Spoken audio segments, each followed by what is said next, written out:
여러분 안녕하십니까. 유재풍 변호사입니다. 유재풍 변호사의 법률 이야기. 오늘은 확정 판결을 받고도 돈을 못 받는 경우에 취할 수 있는 조치에 대해서 말씀드리도록 하겠습니다. 얼마 전에 가압류 가처분을 말씀드렸어요. 즉 재판 전에는 반드시 채무자의 재산을 움직이지 못하도록 해가지고 나중에 판결이 확정됐을 경우에 강제 집행을 바로 할 수 있도록 하는 조치인 가압류 가처분이 중요하다는 그런 말씀을 드렸잖아요.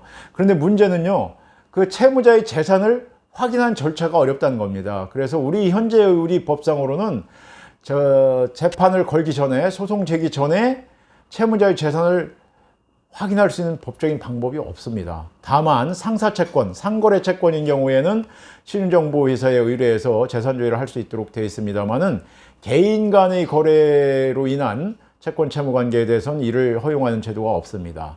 그런데 판결이 확정된 다음에는 가능합니다. 그래서 판결이 확정됐는데도 불구하고 채무자가 돈을 갚지 않는 경우에는 세 가지 정도의 제도를 통해서 채무자의 재산을 확보할 수가 있는데요. 첫째가 재산 명시 제도입니다. 재산 명시라는 것은 판결이 확정됐는데도 채무자가 갚지 않고 있을 때 판결문 정문을 가지고 법원에 재산 명시 신청을 하면 되는 것인데요. 그러면 법원에서는 재산 명시 기일을 정해가지고 그 재산 목록을 제출을 하도록 합니다. 그래서 만약에 그 재산 명시를 하지 않으면 감치 처분을 할 수 있다는 것을 고지를 하고요. 송달 전 1년 이내의 부동산 거래, 그리고 또 배우자 직계혈적 및 사촌 이내의 반계혈적과 그 배우자의 직계혈적과 그 형제자매에게 한 부동산 이외의 재산 양도 등에 대해서 밝히도록 하고 있는 것이거든요. 그리고 만약에 허위 신고를 하면 이에 대해서는 3년 이하의 징역 또는 500만 원 이하의 벌금에 처하도록 해서 채무자로 하여금 재산을 밝히도록 이렇게 강제를 하고 있는 재산 명시 제도가 첫째로 있습니다. 두 번째로는 재산 조회인데요. 이 재산 명시는 채무자로 하여금 그 보유 재산을 명시하도록 해서 강제 집행할 재산을 찾는 것이 아니겠습니까? 그런데 재산 조회는 채무자의 협조 없이 법원이 적극적으로 개입을 하는 겁니다. 그래서 공공기관 등의 전산망 자료를 통해서 채무자의 재산을 찾아주는 이런 제도인데요. 채무자가 이제 재산 명시를 거부하거나 또는 재산 명시 신청을 했는데 송달이 안 되거나 또는 제출된 재산 목록만으로는 채권 만족을 얻기 어려운 경우, 이런 경우에 법원에 재산 조회를 신청할 수가 있습니다. 그러면 법원은 채무자의 재산과 신용에 관한 전산망을 관리하는 공공기관, 금융기관, 단체 등의 채무자의 재산을 조회해서 부동산이나 금융자산을 찾아주는 제도입니다. 그래서 두 번째로 활용할 수 있는 것이 바로 재산 조회 제도라는 것이 있다는 것을 알고 계시면 되겠고요. 세 번째로는 채무 불이행자 명부 등재 제도입니다. 흔히 예전부터 형사처벌을 받으면 전과자가 돼가지고 호적에 뻘건 줄 간다 이런 말씀들 들어보셨잖아요. 그런데 이것은 채무를 갚지 않는 경우에 역시 또 호적에 뻘건 줄 간다 이런 말을 할 수 있는 제도입니다.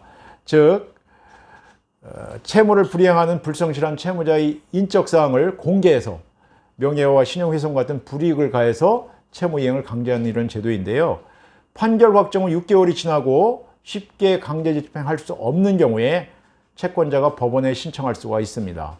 법원이 신청을 받아가지고 채무 불이행자 명부에 등재 결정을 하면 법원에 그 명단을 비치하고요. 또 채무자의 주소지, 시, 군, 읍면장 및 금융기관에 이를 통고해서 그 부분을 비치하도록 하고 있습니다. 그래서 언제든지 찾아볼 수 있도록 이렇게 함으로써 채무자로 하여금 채무를 변제하도록 강제하는 이런 제도인데요. 변제를 했다, 즉 직접 갚았다거나 아니면 다른 사유로 채무가 소멸하게 된 것이 증명된 때는 채무자의 신청에 의해서 이 등재한 것을 말소하도록 되어 있습니다.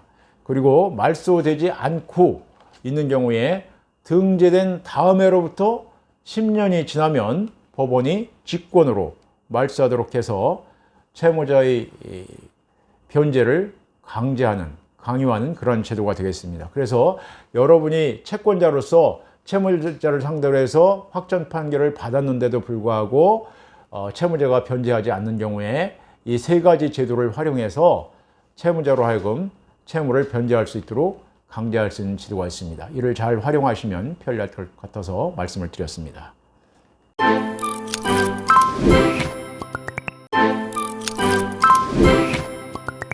예, 살아가는 이야기 오늘은 법정 출두의 고통과 자부심에 대해서 잠깐 말씀을 드리고 싶습니다. 가끔 이제 회계사나 세무사 또는 법무사 하는 친구들과 만나서 이야기할 때 농담으로 야, 너희는 직접 그 법원이나 세무서에 직접 안 가고 직원이 가도 되니까 편하겠다, 이런 농담을 한 경우가 있거든요.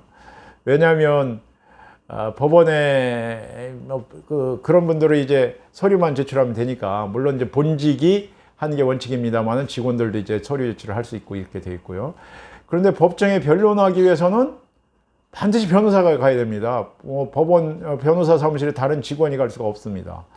이것이 이제 법정에서 변론할 수 있는 것은 변호사의 특권이자 의무이거든요. 그런데 요즘같이 더울 때는 아주 무거운 그 소송 기록을 들고 땀을 뻘뻘 흘리면서 법원을 왔다 갔다 하는 것이 쉽지 않습니다. 뭐 하루에 한 건만 재판하는 것이 아니고요. 때로 뭐 여러 건 재판을 하게 되고, 어떤 날은 대여섯 건, 뭐 예전에 제가 많을 때는 뭐 10건 가까이 재판한 날도 있어가지고, 사무실과 법원의 거리에 따라 좀 다르긴 하지만, 추운 날이나 아니면 더운 날 이렇게 법정으로 오가는 게 쉽지는 않거든요. 그래서 안 나가면 어떨까 이런 생각을 할 수도 있는데, 한편에서는 그 법정에 나가서 변론할 수 있는 것은 오로지 변호사만이 누릴 수 있는 특권이거든요. 거기에 대한 자부심을 갖고 잘 준비된 준비서면, 잘 준비된 재판, 이런 자료를 가지고 법정에 나가서 그 의뢰인의 입장을 최대한 반영하기 위해서 잘 전달하는, 그러한 것에 대해서 자부심을 느끼고 있습니다. 그리고 최선을 다해서 저희 의뢰인의 이익을 지키기 위해서 일하고 있다는 것에 대해서 보람을 느끼기도 합니다.